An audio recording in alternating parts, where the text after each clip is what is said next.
ఓం హరికి ఓం శ్రీ గురుభ్యో నమ శ్రీ మాత్రే నమ. యూట్యూబ్ ప్రేక్షకులకు నమస్కారము. శ్రీ జ్యోతిష్య నిలయం నుండి గ్రహ అనుగ్రహానికి స్వాగతము.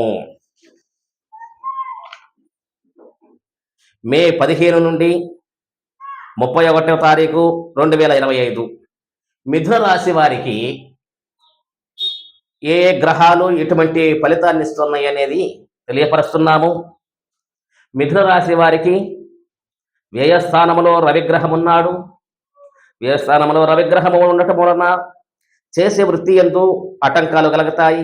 ధన నష్టము, బంధు విరోధము, అపనిందులు రావటానికి ఎక్కువ అవకాశాలు ఉన్నాయి. బంధువుల పట్ల జాగ్రత్త ఉండవలేను, అపనిందులు వస్తాయి. అలాగని ధనస్థానంలో కుజగ్రహం ఉన్నాడు.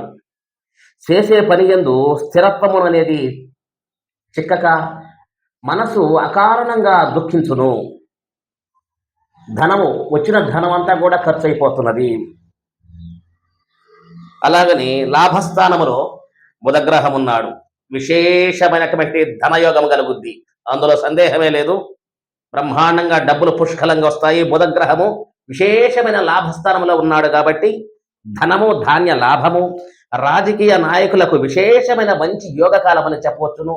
వారి యొక్క మాట వాగ్దాటి జనాలు ఆకర్షిస్తారు, గౌరవిస్తారు, పూజింపబడతారు. పలుకుబడి, కీర్తి, ప్రతిష్టలు సంపాదిస్తారు.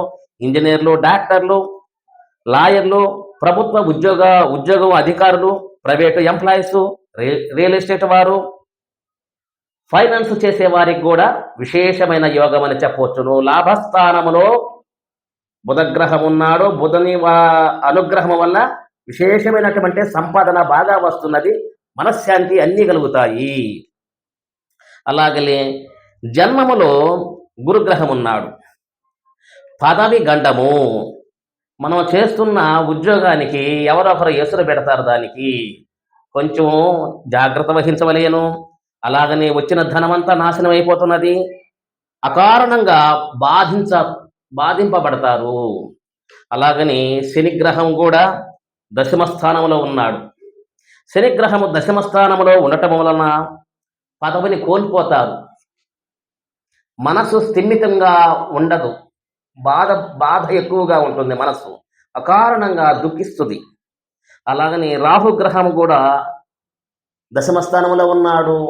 అనారోగ్యము కలుగుద్ది. ఆరోగ్యం పట్ల తగు జాగ్రత్త, శ్రద్ధ వహించవలేను. శుక్రగ్రహము దశమ స్థానంలో ఉన్నాడు. నరుని యొక్క కంటి దృష్టి, వాక్ దృష్టి, అబ్బా వీళ్ళు బాగా సంపాదిస్తున్నారు, వీళ్ళకి ఏదో లక్షల కోట్లు వస్తున్నాయి అనేటువంటి ఎదుట వారి యొక్క కంటి దృష్టి, వాక్ దృష్టి వల్ల మనము ఈ రాశి వారు చాలా అన్ని విధాల నష్టపోతారు. కంటి దృష్టి వల్ల, దిష్టి దోషం వల్ల అన్ని విధాలా నష్టపోతారు. ఆరోగ్యము అనారోగ్యంగా మారుతుంది. వచ్చిన ధనం అంతా ఖర్చు అవుతుంది. మనశ్శాంతి ఉండదు. అన్ని విధాలా నష్టపోవడానికి ఎక్కువ అవకాశం ఉన్నది. అందుకని తప్పనిసరిగా దిష్టి దోషానికి పరిహారం చేసుకోలేను. అలాగనే శనికి, రాహుకి, శుక్రగ్రహానికి, కుజగ్రహానికి పరిహారం చేసుకోలేను. అయితే మీకు చక్కటి రెమెడీ చెప్తున్నాను. ఆ రెమెడీ జాగ్రత్తగా పాటించుకోండి. ఆరోగ్యం స్థిమితిగా ఉంటుంది, మనశ్శాంతి ఉంటుంది.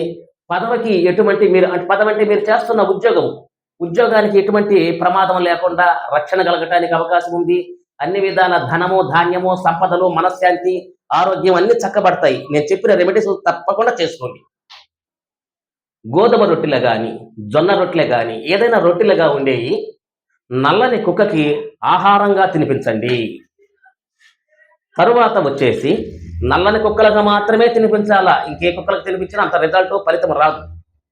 తరువాత వచ్చేసి గురువారం రోజు ఎల్లో కలర్ ఉండే బంతులు, అంటే బంతి పుష్పాలు ఉంటాయి కదా, ఆ బంతి పుష్పాలను మాలగా కుట్టి మీ యొక్క సింహద్వారానికి వేసుకోండి.